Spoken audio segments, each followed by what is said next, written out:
여러분, 믿기시나요? 몇 시간 전까지 여기 주차장에는 사람들이 도로까지 가득했어요. 모두가 한국인 최초로 노벨 문학상을 수상한 한강 작가를 축하하러 온 거였죠. 맞아요. 오늘의 주인공은 바로 한강 작가입니다. 120년이 넘는 노벨 문학상 역사에서 한국인이 이 상을 받게 된 건 정말 처음이에요. 한국 문학계에는 큰 의미를 갖는 순간입니다. 그런데 이런 세계적인 찬사와 기쁨을 만끽한 지 하루도 채 되지 않았는데 한쪽에서는 어이없는 반응이 나오고 있습니다. 김규나 작가는 10일 소셜미디어를 통해 한강의 노벨 문학상 수상에 대해 비판적인 의견을 내놓았습니다. 그는 이번 수상에 대해 노벨 가치의 추락, 문학위선의 증명, 역사 왜곡의 정당화라며 역사에 자랑스럽게 남을 수상은 아니다라고 평가했습니다. 그러면서 노벨상이 동양권 작가에게 주어져야 한다면 중국의 옐렌커가 수상했어야 한다고 주장해 같은 한국인을 축하해주지는 못할 망정 중국 작가가 받아야 한다는 망언을 하다니 놀라움을 감출 수 없었습니다. 김 작가는 한강의 문학과 옐렌커의 문학을 비교할 수 없을 만큼 품격과 감동에서 차이가 난다고 강조했습니다. 김 작가는 한강 작가의 소설이 역사 왜곡이라며 소년이 온다가 5.18 민주화운동을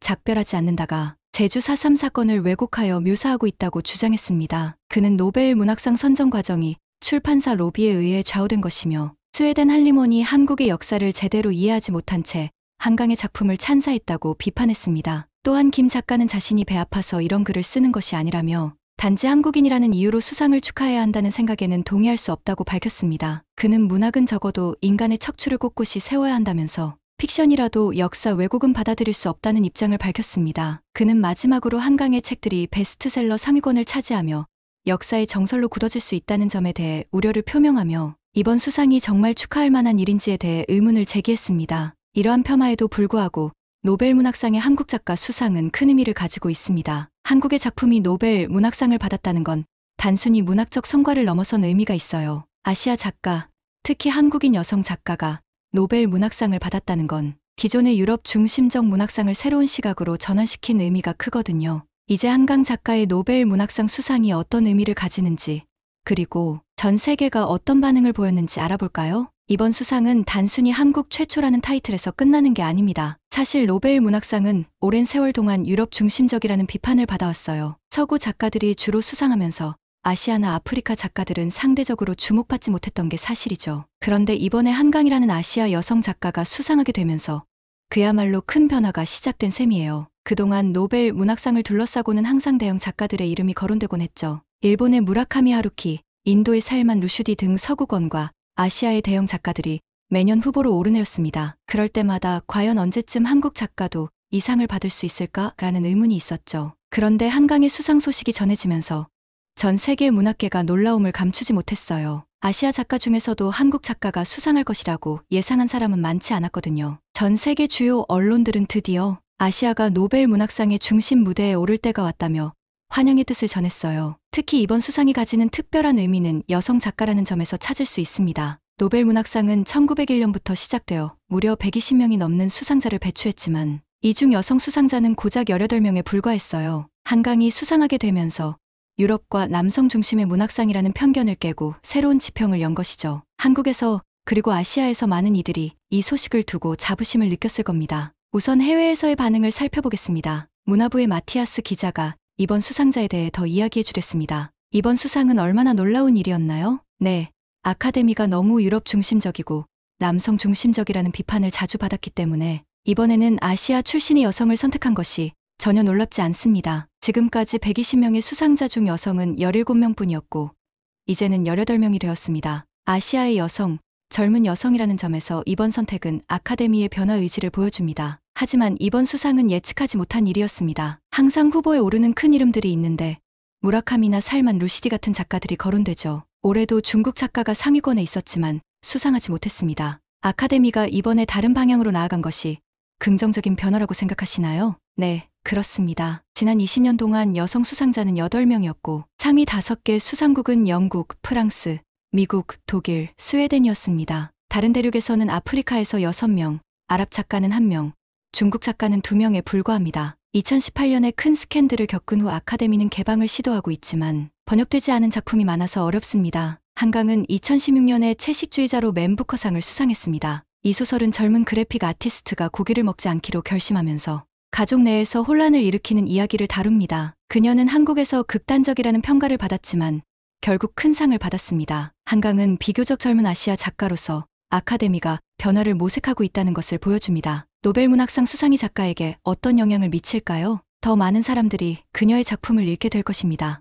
노벨문학상 선정 절차는 오래되고 고전적인 방식인데 전 세계 학자들에게 추천을 받아 200명으로 줄이고 최종적으로 5명까지 압축해 2개월 동안 읽고 평가합니다. 그 과정에서 종종 놀라운 선택이 이루어집니다. 예를 들어 2021년에는 독일 식민주의의 잔혹함을 다룬 탄자니아 작가가 수상하며 그의 작품이 전 세계적으로 큰 주목을 받게 되었습니다. 아카데미는 새로운 이야기와 신인 작가를 발굴하려고 노력하고 있으며 수상 이후 많은 사람들에게 알려지게 됩니다. 지금부터는 문화를 이야기해 보겠습니다. 한강은 이번이 116번째 노벨 문학상 수상자로 비교적 젊은 나이인 53세이며 한국에서 처음으로 이 상을 받은 작가입니다. 한국 외에서도 잘 알려진 그녀의 작품 채식주의자는 원래 2007년에 한국어로 출간되었고 2015년에 번역자 데보라 스미스가 영어로 번역하면서 큰 성공을 거두었습니다. 그 책은 한강과 번역자인 스미스 모두에게 국제 맨부커상을 안겨주었습니다. 스미스의 번역은 한국 문학을 외국 독자들에게 더 쉽게 접근할 수 있도록 창의적이고 혁신적으로 다룬 점에서 찬사를 받았습니다. 놀라운 점은 데보라 스미스가 한국어를 배운 지 겨우 6년 만에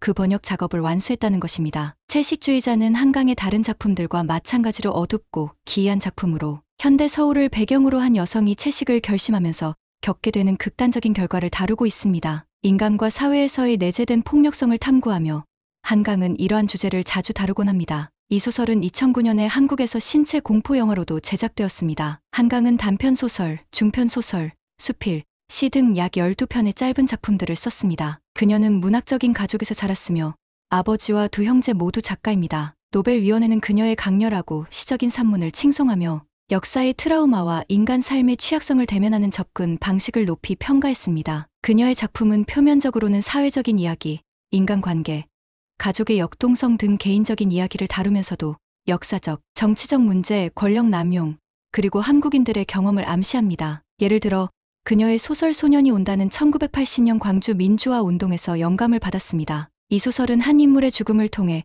당시 한국 역사와 그 사건이 광주 시민들에게 끼친 영향을 탐구합니다. 한강은 12월 10일에 스톡홀름에서 노벨상을 받을 예정입니다. 한강의 번역가 스미스는 출판사 접촉과 홍보까지 도맡은 것으로 알려졌는데요. 단어 하나하나 사전을 뒤져가며 한국어를 공부한 스미스의 번역은 간결하면서도 해석의 다양성을 존중하는 게 특징이라고 합니다. 그래서 한강처럼 시적이고 관념적인 문체를 구사하는 작품과 만났을 때는 시너지를 냅니다.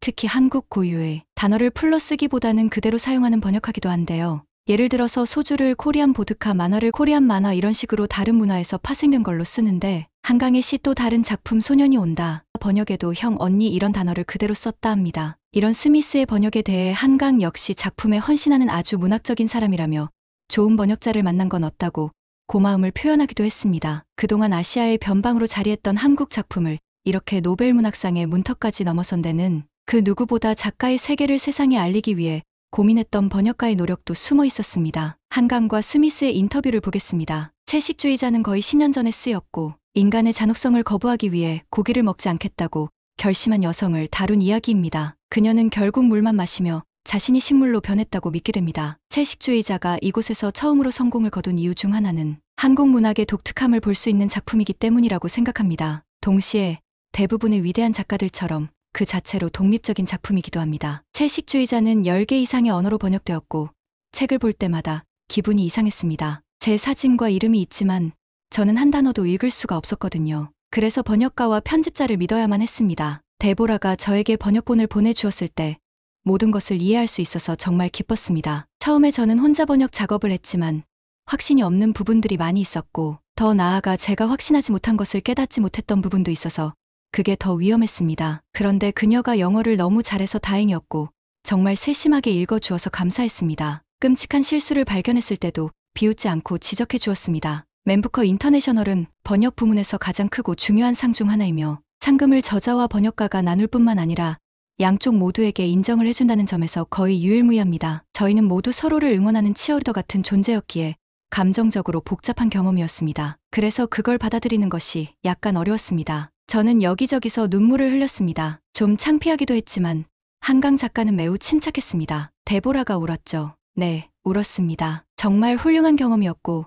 한강 작가님과 함께 할 수 있어서 너무 행복했습니다. 스미스는 이 작품을 단순히 번역하는 데 그치지 않고 한국 문학 특유의 감성을 최대한 살리면서도 외국 독자들이 쉽게 받아들일 수 있도록 했습니다. 덕분에 채식주의자는 단순히 한국에서뿐 아니라 전 세계적으로 큰 화제를 불러일으켰어요. 한강의 작품이 그저 한국 문학계의 독특한 존재에서 끝나는 것이 아니라 국제적인 문학 무대에서도 한국 문학이 얼마나 큰 잠재력을 지니고 있는지를 보여주는 계기가 된 거죠. 특히 채식주의자는 2016년 맨부커 인터내셔널상을 수상하면서 그야말로 세계 문학계에 큰 파장을 일으켰습니다. 이 작품은 해외 독자들에게 한국 문학이 이렇게 깊이 있고 강렬한 감정을 전달할 수 있구나라는 인식을 심어주었죠. 소설 속 여주인공이 육식을 거부하며 인간 본성에 대한 반항을 하듯이 한강의 작품도 우리가 인간으로서 당연하게 받아들이던 것들을 뒤집어보게 만들었어요. 채식주의자는 여성의 억압과 개인의 자유, 그리고 가족의 관계를 통해 현대 사회의 어두운 면을 비추는 동시에 그 안에 깃든 폭력성과 연약함을 섬세하게 묘사하고 있어요. 여러분,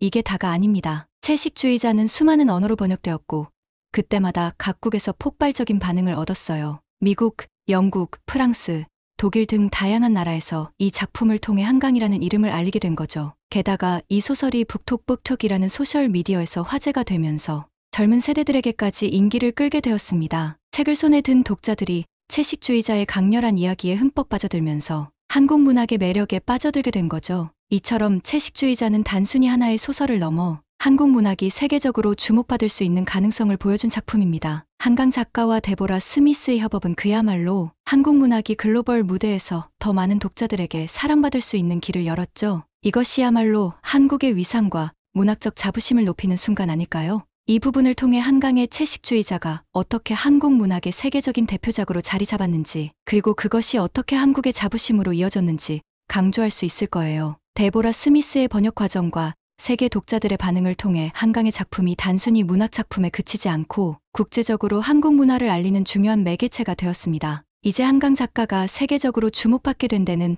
번역가 데보라 스미스의 역할을 빼놓을 수 없습니다. 번역은 단순히 언어를 옮기는 작업이 아니라 한 문화의 깊이를 다른 언어와 독자에게 전달하는 다리 역할을 하죠. 또한 스미스는 한강의 채식주의자를 번역하면서 한국 문학의 가치를 국제적으로 확산시키는 데 기여했어요. 많은 외국 독자들이 한국 문학의 매력을 느끼게 된 것은 바로 그녀의 번역 덕분입니다. 스미스의 번역은 단순히 텍스트를 영어로 옮기는 것을 넘어 한국 문학이 지닌 고유의 정서와 표현 방식을 외국 독자들에게도 생생하게 전달하는 데 주력했습니다. 그녀의 작업을 통해 한국의 감수성과 정서를 다른 언어로 옮기는 일이 얼마나 중요한지 새삼 깨닫게 되죠. 사실 스미스와 한강의 협업은 단순히 채식주의자 한 작품에 그치지 않았어요. 스미스는 이후에도 여러 차례 한강의 다른 작품을 번역하며 한국 문학을 영어권 독자들에게 꾸준히 소개해왔습니다. 그녀의 열정과 노력이 없었다면 한강의 작품이 이렇게까지 세계적인 주목을 받기는 어려웠을 거예요. 한강과 스미스의 성공은 단순히 개인의 성취를 넘어 한국 문학의 위상을 높이는데 큰 기여를 했다고 볼 수 있습니다. 그들이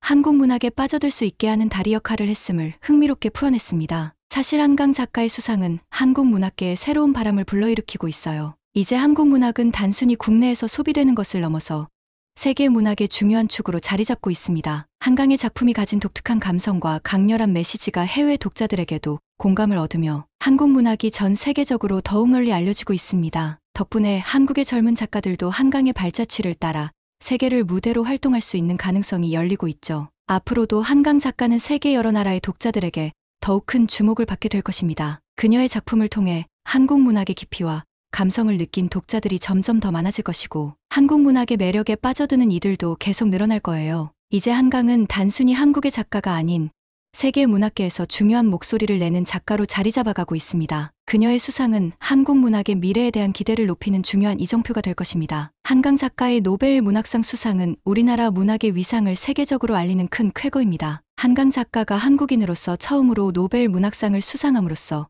우리 문학의 깊이와 가치를 전 세계에 알리는 계기가 되었고 많은 사람들에게 한국 문학의 힘과 매력을 보여주었습니다. 여러 의견과 잡음들이 있을 수 있지만 한국 문학이 세계 무대에서 인정받은 것은 분명 우리나라의 큰 자랑이자 자부심으로 남을 것입니다. 우리의 자랑 한강 작가의 이야기를 들어주셔서 감사합니다. 구독과 좋아요 잊지 마세요. 영상 제작에 큰 도움을 줍니다. 감동오락관이었습니다.